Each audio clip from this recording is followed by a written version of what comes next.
আপনি কি মৃত্যুকে ভয় পান? উসমান ইবনে আফফান রাদিয়াল্লাহু আনহু রোজা রেখে কুরআন পাঠ করছিলেন। কেন তিনি রোজা রেখেছিলেন? কারণ বিদ্রোহীরা তাকে নিজের কূপ থেকেই পানি নিতে দিত না। তাই ৮০ বছরের বেশি বয়স হওয়া সত্ত্বেও তাকে শেষ পর্যন্ত কয়েকদিন রোজা রাখতে হয়েছিল। একদিন তিনি রোজা রেখেছিলেন। কোরআন পড়তে পড়তে তিনি ঘুমিয়ে পড়েন। ঘুম ভাঙলে তার মুখে হাসি ফুটে ওঠে।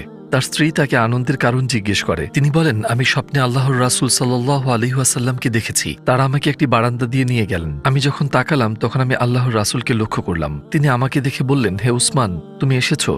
আমি বললাম, আমি এসেছি হে আল্লাহর রাসূল। তিনি বললেন, তারা কি তোমাকে ক্ষুধার্ত ও তৃষ্ণার্ত রেখেছে? আমি বললাম, হ্যাঁ হে আল্লাহর রাসূল। তিনি জিজ্ঞাসা করলেন, তারা তোমাকে বাধা দেয়, এমনকি তোমাকে মসজিদেও যেতে দেয় না, তাই না? আমি আবার উত্তর দিলাম, হ্যাঁ আল্লাহর রাসূল। তারপর তিনি বললেন, তোমার রোজা ভাঙবে না, আমরা আজ সন্ধ্যায় ইফতারে তোমার জন্য অপেক্ষা করছি। আর উসমান রাদিয়াল্লাহু আনহু সেদিন বিদ্রোহীদের হাতে শহীদ হন। যখন মৃত্যুই আল্লাহ ও তার রাসূলের সাথে সাক্ষাতের একমাত্র বাধা, তখন মৃত্যু